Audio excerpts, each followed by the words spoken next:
चलो देखो, वन और आपको वन के प्रकार भी बता दिए थे। ठीक, वन किसे कहते हैं, वन का क्या प्रकार है, खूब अच्छे से। पर्वतीय वन क्या है, डेल्टाई वन क्या है, मरुस्थलीय वन क्या है ना। मरुस्थलीय वन के बाद फिर उष्णकटिबंधीय पर्णपाती क्या है। उष्णकटिबंधीय पर्णपाती को दो भाग में बांटा था, आर्द्र पर्णपाती, शुष्क पर्णपाती, इसको बता दिए थे। और उष्णकटिबंधीय सदाबहार वन क्या है, ये भी बता दिए थे। सदाबहार जो हमेशा हरे भरे रहें ना, ये ज़्यादा वर्षा, ज़्यादा आर्द्रता और 250 सेमी से अधिक जहाँ बारिश होगी, सदाबहार वन वहाँ होते हैं। ठीक, सदाबहार वन के विषय में बता दिए थे। अब एक दो चीज़ छूटा था जो अब जान लो ना। जैसे प्रोजेक्ट टाइगर कब आया था, 1973 में, 1973 में, ये याद करके रखना। एक और पूछता है कि चिपको आंदोलन किससे संबंधित है। चिपको आंदोलन वनों के संरक्षण से संबंधित है। एक बार क्या हुआ, उत्तराखंड में पेड़ों को काटना चालू कर दिए, तो सुंदरलाल बहुगुणा पेड़ों के सामने चिपक गए थे। पेड़ को पकड़ के तब आप काटिए, पहले हमको काटना पड़ेगा फिर पेड़ को। तो इसीलिए कहा जाता है चिपको आंदोलन किससे संबंधित है, तो सुंदरलाल बहुगुणा से। और ये किससे संबंधित है, तो पेड़ों से। यही पेड़ों से संबंधित है कौन, चिपको आंदोलन।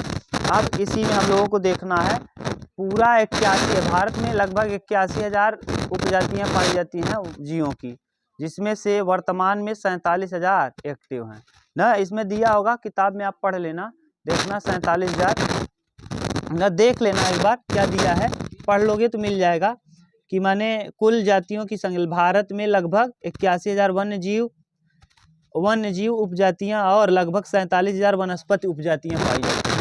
यानी वन्य जातियों की बात करेंगे तो 81,000 और 47,000 वनस्पति उपजातियां पाई जाती हैं। 47,000 प्रकार की वनस्पतियां पाई जाती हैं और 81,000 प्रकार की क्या, वन्य जीव।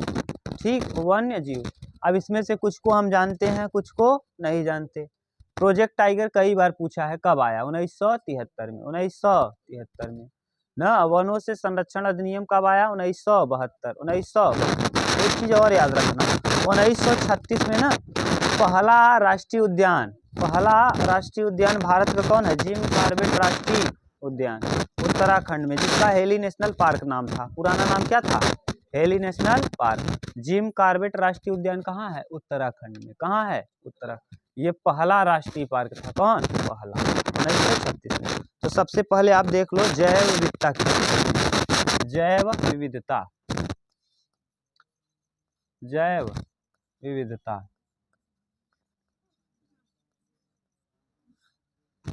जैव विविधता जीवों में पाई जाने वाली भिन्न भिन्न प्रकार की जो विविधताएं होती हैं, उसी को हम क्या कहते हैं, जैव विविधता।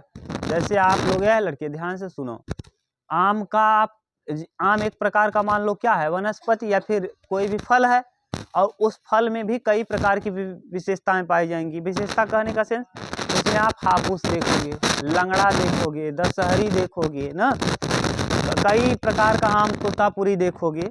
तो आम के कई जीवों में, यानी जीव या फिर वनस्पतियों में पाई जाने वाली विभिन्नताओं को ही क्या कहा जाता है, जैव विविधता। पूछेगा जैव विविधता किसे कहते हैं, तो जीवों या वनस्पतियों में पाई जाने वाली विभिन्नता को ही जैव विविधता कहते हैं। जैसे कुत्ते को ही ले लो, आप कुत्ते की कई कैटेगरी देखेंगे। एक कौन सा, ब्लैक कलर का, एक जर्मन वाला, एक नॉर्वे वाला, एक मुंह बड़ा रहेगा, एक छोटा सा रहेगा ना, एक का पूरा मुंह है, एक जो डोगोमो की प्रचार करता है ना, छोटा सा रहता है। वोडाफोन के उसमें कभी देखा होगा आप लोगों ने प्रचार में, व्हाइट कलर का तार रहता है, इतना बड़ा मुंह, छोटा सा ना, पूरे बाल रहेंगे। और आपने देखा होगा कई मूवी में ना, कई मूवी में एक कान बड़ा होगा, यहाँ तक लटका रहेगा, दुनिया भर का ना, तो आपने देखा होगा, एकदम बाल एकदम बड़े बड़े। तो ये सब क्या है, जीवों में पाई जाने वाली विभिन्न प्रकार की विविधताओं को ही क्या कहा जाता है, जैव विविधता। तो जीवों में पाई जाने वाली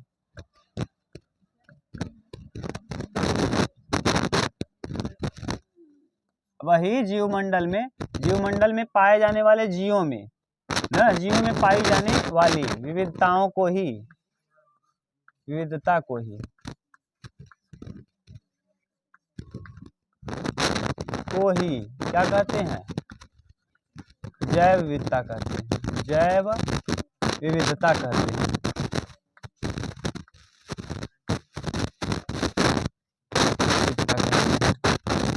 और ये सभी जीव कहाँ पाए जाएंगे? जीव मंडल में। तो जीव मंडल में पाए जाने वाले जीवों में जो इस प्रकार की विविधता पाई जाती है, जीवों में पाई जाने वाली विभिन्नता को या विभिन्नता को ही या विविधता को ही जैव विविधता कहते हैं, या विभिन्नता लिख देना, विभिन्नताओं को ही क्या कहते हैं? जैव विविधता। यहाँ विभिन्नता भी लिख सकते हैं, यानी जीवों की जो विभिन्न प्रकार की कैटेगरी होती है उसी को हम क्या कहते हैं? जैव विविधता। ये कहाँ पाया जाएगा? जीव मंडल में। जीव मंडल में, ठीक। अब अगर आपसे पूछ ले सबसे राष्ट्रीय पार्क, राष्ट्रीय उद्यान किसे कहते हैं? ठीक, राष्ट्रीय उद्यान, राष्ट्रीय उद्यान, नेशनल पार्क, उद्यान, राष्ट्रीय उद्यान, नेशनल पार्क किसे कहेंगे?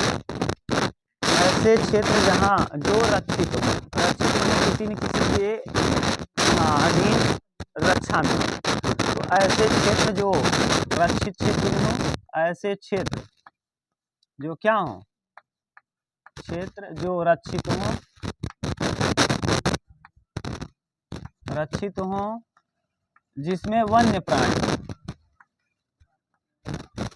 जिसमें वन्य प्राणी और प्राकृतिक वनस्पतियां पाई जाएं, जिसमें वन्य प्राणी एवं प्राकृतिक वनस्पतियों को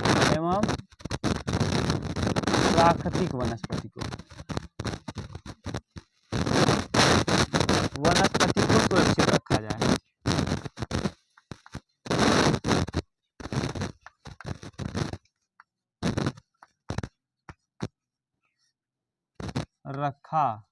जाए। ठीक, इसमें मानव का बहुत कम हस्तक्षेप होगा। मानव केवल किसी देख रेख के कार्य से वहां जाएगा ना, इसमें मानव का हस्तक्षेप कम होता है, यानी मानव का हस्तक्षेप इसमें क्या होता है? कम। मानव का हस्तक्षेप कम होगा ना, हस्तक्षेप क्या होगा? कम। ठीक, और जीव जंतुओं का क्या किया जाएगा? यहाँ जीव जंतुओं का क्या किया जाएगा? देखभाल। यानी कुल मिला के राष्ट्रीय उद्यान अगर आपसे कोई पूछे किसे कहते हैं? जहाँ पेड़ पौधे और जीव जंतुओं को एक साथ क्या रखा जाए? सुरक्षित रखा जाए ना, रक्षा में रखा जाए, देख रेख में रखा जाए, लेकिन उनके साथ कोई छेड़छाड़ न किया जाए, जीव जंतुओं के साथ कोई छेड़छाड़ न किया जाए, मानवीय हस्तक्षेप न हो। जैसे और मानवीय हस्तक्षेप यहाँ हम लोग के यहाँ नेशनल पार्क हम लोगों का नहीं है। अभी देखो कुछ लोग गुलैला लेके हारिल मार लेते हैं ना, कुछ माने मानव उसमें हस्तक्षेप न करे। ठीक, माने केवल और केवल क्या करे? उनको रक्षा प्रदान करे। आपने नेशनल पार्क में देखा भी होगा, लोग जाते हैं देखने, चिड़ियाघर में, नेशनल पार्क में चले जाते हैं घूमने, तो उसे कहते हैं नेशनल पार्क। ठीक, नेशनल। पूछा जाएगा भारत का सबसे पहला राष्ट्रीय पार्क कौन है? जिम कॉर्बेट राष्ट्रीय उद्यान। जिम कॉर्बेट राष्ट्रीय उद्यान, जिम कॉर्बेट राष्ट्रीय उद्यान। भारत का सबसे पहला राष्ट्रीय उद्यान कौन है? जिम कॉर्बेट राष्ट्रीय उद्यान। जिम कॉर्बेट का पुराना नाम heli national park, heli national park, national park. ठीक, ये कहाँ है? तो उत्तराखंड में, उत्तराखंड में। ये इसकी स्थापना 1936 में, 1936। जिम कॉर्बेट राष्ट्रीय उद्यान कहाँ है आपसे पूछेगा तो आप बताएंगे उत्तराखंड में। कहाँ है? उत्तराखंड में। इसका पुराना नाम हेली नेशनल पार्क। इसकी स्थापना कब की गई? 1936 में। प्रोजेक्ट टाइगर कब आया? 1973 में, 1973 में। वन एवं वन्य जीव संरक्षण अधिनियम कब आया? 1972। वन एवं वन्य जीव संरक्षण अधिनियम 1972। वन एवं वन्य जीव संरक्षण अधिनियम 1972। और प्रोजेक्ट टाइगर कब आया? 1973। प्रोजेक्ट टाइगर कब आया? 1973। ठीक, ये है पूरा। अब वन संसाधन आपको पढ़ा दिए थे। अब हम लोगों को देखना है कि IUCN के अनुसार, इंटरनेशनल यूनियन फॉर ना काउंसिल ऑफ नेचर, ना conservation of nature, international union for conservation of nature के अनुसार इन जीव जंतुओं को कितने भाग में बांटा गया। देखो IUCN माने ये क्या करता है, प्राणियों को और वनस्पतियों के विषय में पूरा का पूरा IUCN का काम क्या है ना, जो प्राणियां हैं उनको कैटेगराइज करना, कौन सी प्राणी ऐसी है जो सामान्य है, कौन सी प्राणी ऐसी है जो संकटग्रस्त है, कौन सी प्राणी ऐसी है जो सुभेद है ना, कौन सी प्राणी ऐसी है जो विलुप्त हो रही है। जैसे आप लोग विलुप्त देखते होंगे, चरखी विलुप्त हो गई, चरखी जो व्हाइट कलर की होती थी, व्हाइट कलर की चिड़िया ना चें करती थी, सुबह बहुत ज़्यादा झुंड में आती थी, धीरे धीरे का क्या हो गई, गायब, बहुत कम। गिद्ध आपने देखा होगा, गिद्ध जो बहुत ऊपर उड़ता था, इतना बड़ा बड़ा, आप लोग शायद देखे भी नहीं होंगे, वो बहुत लंबे होते थे। एक लाठी से जब हम लोग कभी गाय चराने जाते थे, गाय भैंस ना, तो लाठी से उसके ऊपर प्रहार करो तब भी चोट नहीं आता था उसको, इतना बड़ा होता था। जैसे मांस कोई मर जाता था ना जानवर, तो उसको खाते थे वो लोग, और खा के बहुत ऊपर उड़ते थे। तो ये क्या है, लुप्त जातियां हैं। कुछ जातियां सामान्य होती हैं जिसके ऊपर कोई प्रभाव, कुत्ता देखो, उसके ऊपर कोई संकट मंडरा रहा है नहीं, हर साल आप कुत्तों की संख्या देखते रहिए, उसको रोक लगाओगे तब भी रुक नहीं रहा है। मानव की संख्या देख लो, ये सामान्य जाति है, रोक लगाना पड़ जा रहा है कि नहीं, सरकार को रोक लगाना पड़ जा रहा है। गोवा बताओ, गोवा में रोक लग गया है, गोवा में तो पहले से ही नियम कानून था, उत्तराखंड में अब लागू किया गया। कहाँ, उत्तराखंड पहला ऐसा राज्य होगा जो शायद लागू कर दिया ना, गोवा में तो बहुत पहले से है, पुर्तगाली लोग समझदार थे, ठीक। लेकिन अब भारत में देखो हर जगह धीरे धीरे रोक लगा रहे हैं, क्यों, क्योंकि हम लोग किस जाति में आते हैं, सामान्य जातियों पर कोई भी खतरा मंडरा नहीं रहा। IUCN का फुल फॉर्म क्या है, इंटरनेशनल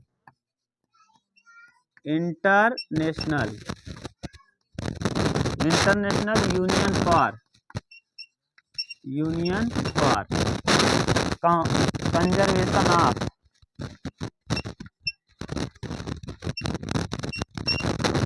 नेचर,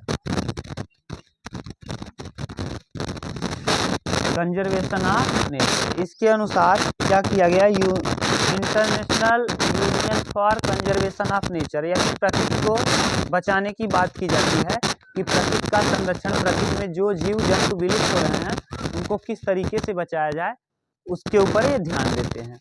जैसे आप लोग ने देखा होगा, जो हमारे यहाँ का सिंह था, जिस पहले वाला शेर जिसे हम कहते थे, क्या नाम है उसका, नाम नहीं याद आ रहा है, हाँ बब्बर शेर, बहुत कम जिसके ऊपर देखो शेर दो कैटेगरी की मिलेंगी, एक के ऊपर यहाँ बाल होता है, पूंछ ऐसे तिरछा रहता है, मुंह बड़ा होता है, वो वाला दिखने को नहीं मिलता, अब बहुत कम ना। चीता भी दो प्रकार का होता है, एक की देखिए ऐसे चिट्टा चिट्टा पड़ा रहता है, वहाँ इसकी आँखों का यहाँ मुंह तक ऐसे धारी काली धारी बनी रहती है ना, जो बिल्ली के प्रजाति का होता है, और एक बिना धारी वाला होता है, ठीक, हाँ एक बिना धारी वाला होता है, ठीक।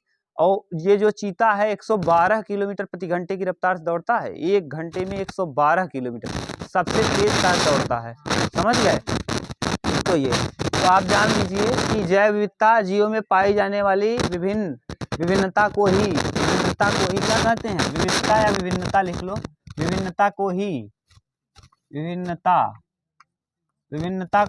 जैव विविधता कहते हैं, जीवों में पाई जाने वाली विभिन्नता को ही जैव विविधता कहते हैं। राष्ट्रीय उद्यान ऐसे क्षेत्र जो रक्षित हों, जिनमें वन्य प्राणी एवं प्राकृतिक वनस्पतियों को सुरक्षित रखा जाए, उसे हम राष्ट्रीय उद्यान कहते हैं, ठीक।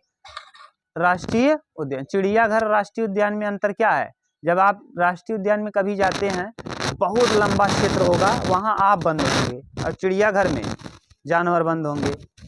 जानवर चिड़ियाघर जो देखने जाते हो, वहाँ चिड़ियाघर में चिड़ियाएँ बंद होंगी, और जहाँ आप जाओगे उसमें आप बंद रहोगे। गाड़ी में देखा नहीं है, कभी कभी लोग जंगल में जाते हैं तो कुछ गाड़ी में बंद रहते हैं, और शेर और खुला घूमते रहते हैं, और कभी कभी आप लोग जाते हो, शेर और बंद रहते हैं, आप बाहर से देखते हो, है कि नहीं, ध्यान नहीं दिया आप ही, हाँ। तो ये है, समझ गए, इतना उतारो, फिर हम लोगों को और कुछ देखना है, फिर इनके प्रकार देख लेना है कि कितने प्रकार से है। सामान्य जाति क्या है, सुभेद्य जाति क्या है, संरक्षित जाति क्या है, विलुप्त जाति क्या है, इनको अलग से देख लेते हैं ना। संकटग्रस्त जाति क्या है,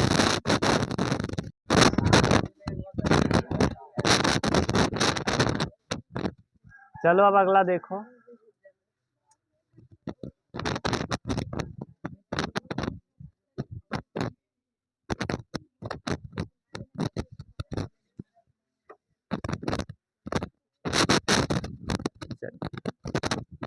क्या है हम लोगों को देखना, जातियों के कितनी प्रकार की जातियां हैं ना। देखो IUCN, IUCN का फुल फॉर्म क्या होगा, international union for conservation of nature, माने प्रकृति को बचाने के लिए जो संस्था है या संगठन है उसी को कहते हैं IUCN। IUCN के अनुसार कई कैटेगरी में इसने बांटा है जातियों को। जैसे सामान्य जातियां, कौन सी जाति, सामान्य। आपसे पूछेगा किसने बांटा है तो IUCN ने। सामान्य जाति किसे कहते हैं, ऐसी जातियां जिसको जीने का, हाँ माने जो जीवित हैं और जिनको जीने के लिए सामान्य परिस्थितियां ही चाहिए न, सामान्य परिस्थिति में भी आसानी से ये जीवित रह सकते हैं, उन्हें हम सामान्य जाति कहते हैं। ऐसी जातियां जिनको जीवित रहने के लिए सामान्य परिस्थितियां ही काफ़ी है, उसे हम सामान्य जाति कहते हैं। इनकी संख्या में कोई बदलाव नहीं होता, इनकी संख्या जल्दी घटती बढ़ती, बढ़ जाएगी घटेगी नहीं। तो ऐसी जाति जिनके ऊपर कोई खतरा नहीं, जिनके ऊपर कोई खतरा नहीं है, जिनके ऊपर कोई खतरा नहीं, उन्हें क्या कहते हैं, सामान्य ना, नहीं है। जैसे अब प्रकृति के द्वारा कोई खतरा नहीं, जैसे मानव है, कोई पशु है, मानव के ऊपर, पशु के ऊपर, जैसे पक्षियों के, कुछ पक्षियां तो हैं पशुओं में, जैसे कुत्ता है, बिल्ली है, मानव है, इनके जातियों को हम सामान्य। ऐसी जातियां जिनके जीने के लिए सामान्य अवसर ही काफ़ी है, ये आराम से जीवित रह सकते हैं, उन्हें हम कहते हैं सामान्य जातियां। इनको बांटने का कैटेगराइज कौन किया है, IUCN। ठीक। सामान्य जातियों के बाद आता है संकटग्रस्त। संकटग्रस्त ऐसी जातियां जिनके ऊपर खतरा है ना, खतरा, विलुप्त होने का खतरा है। क्या होने का खतरा है, विलुप्त होने का खतरा है। अगर परिस्थितियां, वातावरण और परिस्थितियां नहीं बदली और यही रवैया आदमी का रहा तो ये क्या हो जाएंगे, विलुप्त हो जाएंगे। जैसे मोबाइल फ़ोन की वजह से कुछ जातियों पर संकट आ गया है। जैसे आपने छोटी चिड़िया को देखा होगा, इतनी बड़ी वाली अब देखने को नहीं मिलती, मैना देखने को नहीं मिलता। तो ऐसी जातियां जिनके विलुप्त होने का खतरा है उन्हें हम कहते हैं संकटग्रस्त जातियां। कैसी जातियां, संकटग्रस्त जातियां। अगर यही परिस्थितियां और यही वातावरण रहा तो कुछ दिनों बाद ये क्या हो जाएंगे, विलुप्त जातियों में शामिल हो जाएंगे। क्या हो जाएंगे, विलुप्त जातियों में। जैसे एग्जाम्पल में काला हिरण है, जिसको सलमान खान ने मारा था और जिसके लिए इनके ऊपर केस चला था। काला हिरण, काला हिरण के अलावा संघाई हिरण, संघाई को हम कहते हैं, ये हिरण है, डांसिंग डियर के नाम से जाना जाता है। डांसिंग डियर, ये मणिपुर में पाया जाता है डियर, डांसिंग डियर। ये डांसिंग डियर और कौन से राष्ट्रीय उद्यान में, काबुल लामजाओ। ये एक ऐसा राष्ट्रीय उद्यान है जो तैरता हुआ है, काबुल लामजाओ। ये पूछता है काबुल लामजाओ राष्ट्रीय उद्यान कहाँ है, मणिपुर में है। किस जगह पे है, मणिपुर में। मणिपुर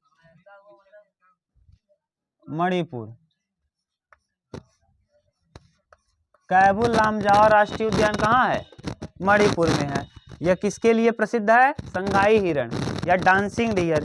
ये ना कूदते रहते हैं ऐसे ना, संघाई हिरण यानी कूदते रहते हैं।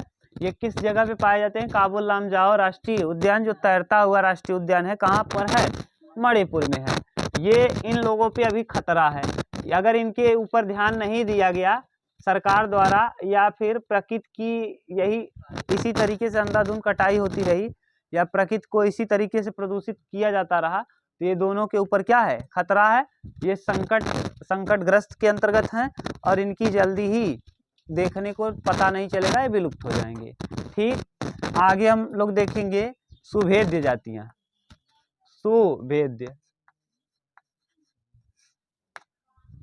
सुभेद्य, अगर ऐसे विद्या नहीं लिखना चाहते तो एक सुभेद्य ऐसे होगा, हाँ तब विद्या वाला लिख देना सुभेद्य। अब तो आपको संधि पढ़ा दिए हैं सुभेद्य, अब अच्छे समझ रहे होंगे कि किस तरीके से सुभेद्य ऐसे लिख दिए ना। सुभेद्य जातियां, सुभेद्य जाति किसे कहते हैं, ऐसी जाति जो बहुत दुर्लभ है, माने इनकी संख्या पहले से ही कम है और फिर भी इनके ऊपर बहुत कम लोग ध्यान दे रहे हैं।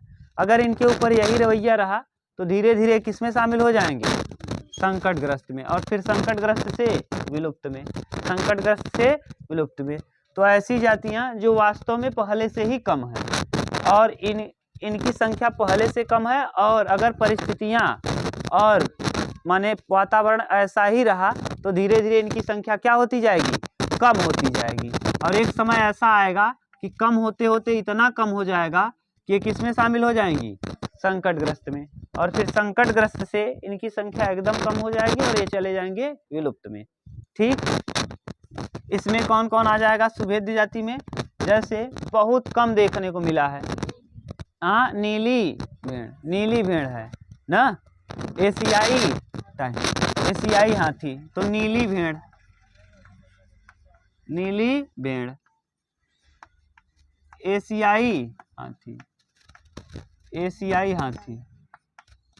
एशियाई हाथी, गंगा की डाल्फिन।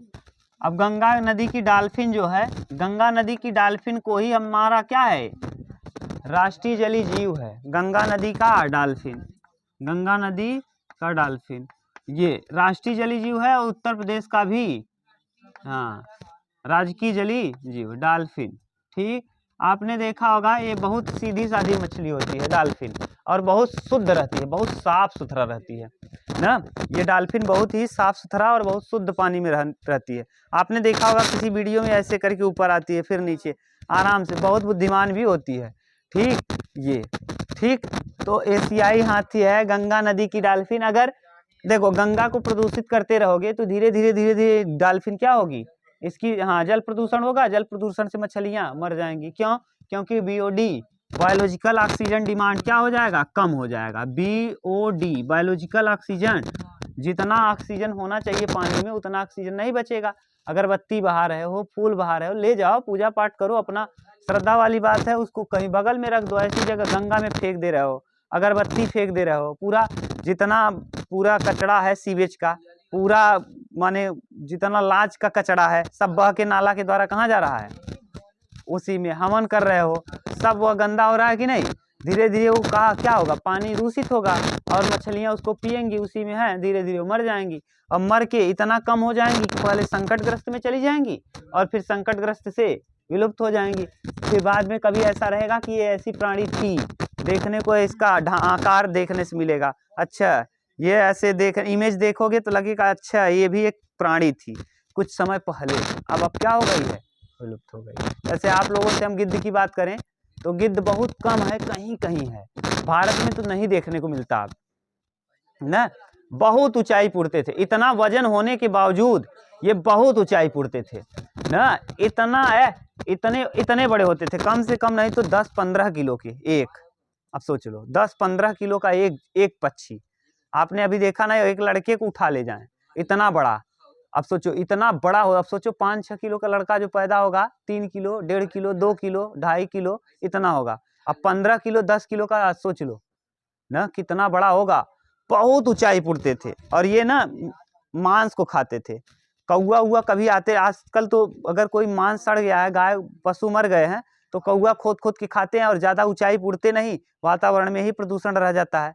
और ये लोग खाते थे और खा के इतने ऊंचाई पे जाते थे कि वहाँ का प्रदूषण नीचे आ नहीं पाता था, बहुत ऊपर उड़ते थे और इतना 15 किलो के होने के बावजूद इतना छोटे दिखते थे जब ऊपर उड़ते थे। तो अब आप लोगों ने शायद गिद्ध को देखा भी नहीं होगा, इसमें से तो कुछ ही लोग देखे होंगे, कुछ लोग बिल्कुल नहीं देखे होंगे। हाँ, सुभेद्य हो गया। अब सुभेद्य के बाद अगला लिखो दुर्लभ। दुर्लभ जाति। ऐसी जाति जिसकी संख्या बहुत कम हो, न के बराबर, न उन्हें हम क्या कहते हैं, जो कभी कभी देखने को मिले, कभी कभी कभी कभी देखने को मिल जाए, उसे हम क्या कहते हैं, दुर्लभ जाति। बहुत रेयर देखने को मिल जाए, ऐसी जातियां दुर्लभ जातियां कहलाती हैं। जैसे आप लोग सुनते भी होंगे कि बहुत गुलरी फूल हो गया है ना, बहुत दिन बाद दिखाना, यानी दुर्लभ है, जिनका देखना ही दुर्लभ है, यानी अपने यहाँ नहीं, आप देखने जाओगे तो मिल जाएंगे देखने को, बहुत, इन्हें क्या कहते हैं, दुर्लभ जातियाँ।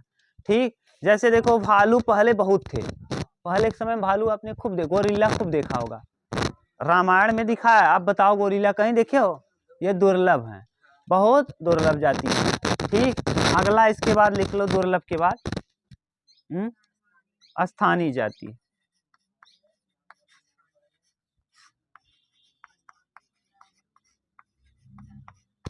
स्थानीय जातियाँ, स्थानीय जातियाँ किसे कहेंगे ना, जो केवल अपने यहाँ फेमस हो। जैसे हम लोगों के यहाँ, जैसे एक उदाहरण ले लो, ऐसे जंगली गधा, जंगली गधा ये कहाँ, कच्छ के रण गुजरात में देखने को मिलेगा। बताओ, एक फिक्स स्थान पे है ना, फिक्स स्थान पे माने कोई निश्चित स्थान पे पाई जाने वाली, एक निश्चित स्थान पे, यानी ये सब जगह ना हो, केवल निश्चित स्थान पे हो। निश्चित स्थान, निश्चित स्थान में जैसे अगर हम वनस्पतियों की बात करें तो अंगूर देखो, अंगूर चले जाओ, अपने यहाँ खेती नहीं होगी, लेकिन अंगूर चले जाओ नासिक महाराष्ट्र में चले जाओ तो एक निश्चित स्थान में हो रहा है। तो ऐसी जातियों को ही स्थानीय जातियाँ ना, फिक्स एरिया में पाए जाएंगे। जैसे जंगली गधा, कच्छ के रण, गुजरात के कच्छ के रण में कहाँ पाया जाएगा, जंगली गधा। जंगली अंडमान में पाया जाएगा क्या, अंडमान का सील, अंडमान का अंडमानी जंगली सुअर, अंडमान का जंगली सुअर ना, और निकोबार का कबूतर, निकोबार का कबूतर के ऊपर निकोबार का जो होगा ना, इस पे ऐसे स्थानीय जातियां, समझ गए।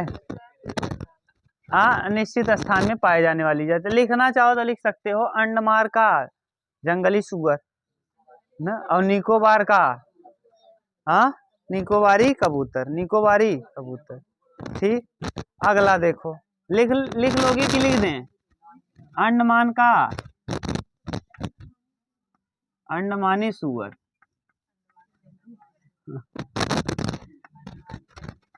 जंगली सुअर। निकोबार का क्या, कबूतर, निकोबारी कबूतर,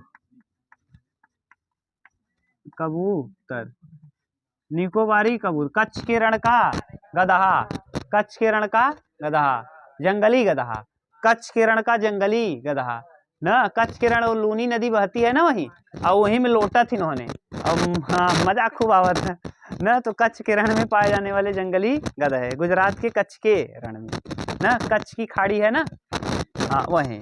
ठीक, अब आ जाओ लुप्त जातियां। लुप्त जातियां, ऐसी जातियां जो पहले मौजूद थी, ऐसी जातियां जो पहले मौजूद थी लेकिन वर्तमान में उनका कोई अस्तित्व नहीं है, उनका ढांचा मिल रहा है, उनका कुछ स्ट्रक्चर बचा है, उसको देख करके हम लोग कहेंगे, जैसे डायनासोर, डायनासोर का कंकाल पड़ा, इतना बड़ा है, खूब बड़ा बड़ा ना। टाइटेनिक जहाज, वाह, ये जाती रही। टाइटेनोआ सांप, जो भी होगा आप देखना, आप जानते हो, छोड़ो। लुप्त जातियां तो आप समझ गए, जैसे डायनासोर जिनका कभी अस्तित्व था, वर्तमान में अस्तित्व नहीं है, इनके अवशेष से पता चलता है कि ऐसी जातियां थी, कभी भविष्य में ऐसी जातियां थी लग जाए तो समझ जाना, कभी भविष्य में ऐसी जातियां थी, वर्तमान में ऐसा नहीं है। ऐसी जातियों को लुप्त जातियां, जिनके अवशेष को देख करके हम बताते हैं कि कभी ऐसा रहा होगा कि इस प्रकार की जातियां देखने को मिली। ठीक, और कहीं दिक्कत हो तो बताओ। इस तरीके से वन और वन्य जीव आपका खत्म।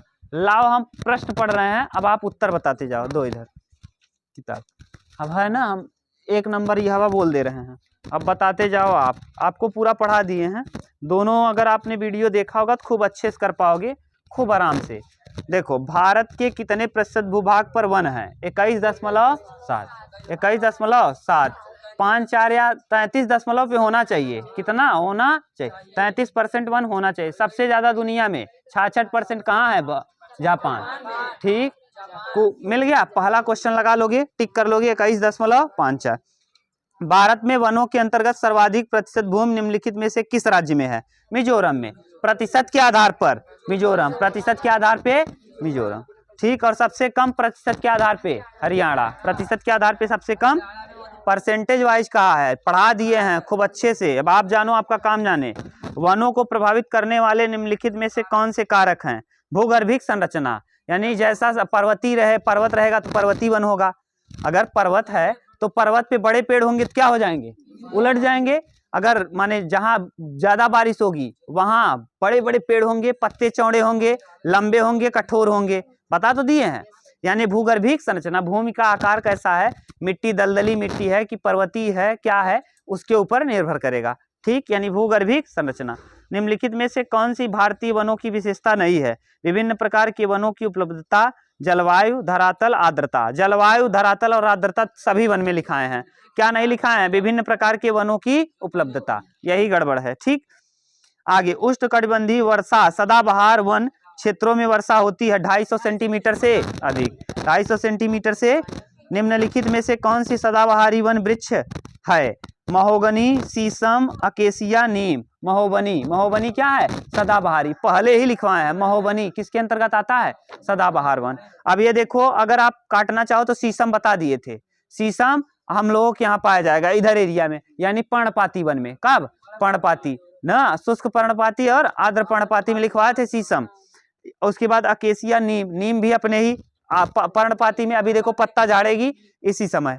ठीक, तो अकेसिया भी। तो बचा कौन? महोगनी। वैसे भी टिक कर सकते थे, अगर आप काट के विकल्प करते तब भी हो जाता। निम्नलिखित में से कौन कांटेदार वन का वृक्ष है? कैक्टस, अबोनी, बांस, रोजवुड। कैक्टस, कैक्टस क्या है? कांटेदार। ये कहाँ पाया जाता है? मरुस्थलीय क्षेत्र में। कहाँ? मरुस्थलीय। लिखवाए हैं मरुस्थलीय वन, जाके देखो ना। मानसूनी वन किसे कहते हैं?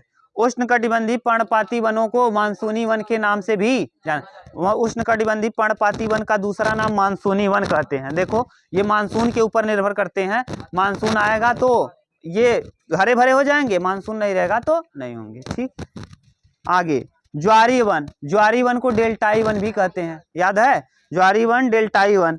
तो ये कहाँ पाया जाएगा? पश्चिम बंगाल। पश्चिम बंगाल। ठीक, पश्चिम बंगाल में। निम्नलिखित भागों में ज्वारी वन कहाँ पाए जाते हैं? डेल्टाई भागों में पाए जाते हैं। भाग दिया है, डेल्टाई भाग, मरुस्थलीय भाग, पठारी भाग, पर्वतीय भाग। तो ज्वारी वन कहाँ पाए जाएंगे? डेल्टाई क्षेत्र में। डेल्टाई क्षेत्र के वनों को ज्वारी वन, डेल्टाई वन, सुंदर वन, मैंग्रोव वन के नाम से जाना जाता है। याद करो, एक साथ लिखवाए हैं पूरा ना। किस राज्य में सुंदरवन स्थित है? सुंदरवन का डेल्टा पश्चिम। दुनिया का सबसे बड़ा डेल्टा, नदी डेल्टा कौन है? सुंदरवन का डेल्टा।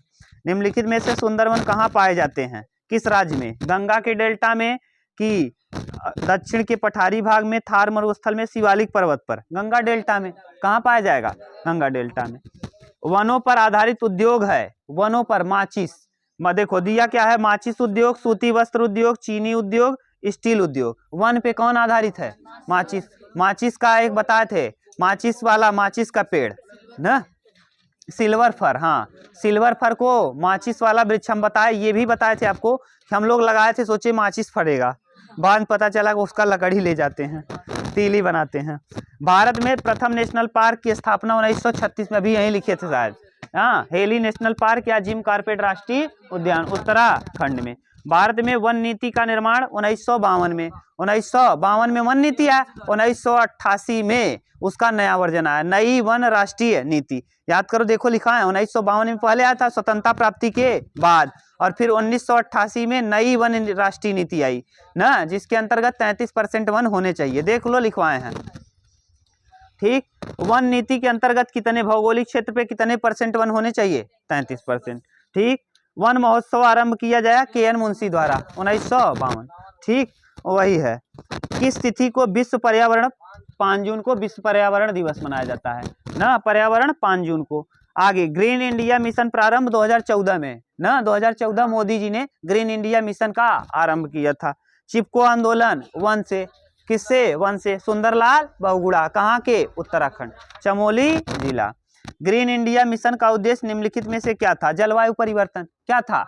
जलवायु में परिवर्तन। अगर पेड़ पौधे ज्यादा लगाओगे तो जलवायु क्लाइमेट चेंज होगा, जो ग्लोबल वार्मिंग है कम रहेगा। ठीक, ये है। भारत में प्रोजेक्ट टाइगर की स्थापना 1973 अभी बता दिए हैं। हरा सोना किसे कहते हैं? प्राकृतिक वनस्पतियों को हरा सोना कहा जाता है। ठीक, भारत की नवीनतम वन सर्वेक्षण रिपोर्ट 2019 के अनुसार प्रतिशत भूभाग है 24.56%। और अब 19 वाला छोड़ दो, 21 वाला याद करके रखना, 21.7%। 19 के बाद 21 वाला जो आया है 21.7। ठीक, ये था। बताओ इसमें कोई भी विकल्प ऐसा था जो ना बताए हो? सब बताए हैं। ठीक, ये आपका चैप्टर हुआ फिनिश आज। आगे हम लोग करेंगे अगला जल एवं जल संसाधन। वहीं पे हम लोगों को पढ़ना है बांध। टिहरी बांध कौन है? भाखड़ा नांगल बांध कौन है? सबसे ऊंचा बांध कौन है? गुरुत्वीय बांध कौन है? ये पूरा भाखड़ा नांगल बांध क्या है? इसे बहुउद्देशीय नदी घाटी परियोजना क्यों कहते हैं ना? ये सब हम लोग यहीं पढ़ेंगे। बांध पढ़ लेंगे ना। पंचेत बांध कहाँ है? बहुत है। तिलैया बांध कहाँ है ना? गोविंद सागर बांध कहाँ है? गोविंद पर ना। ठीक।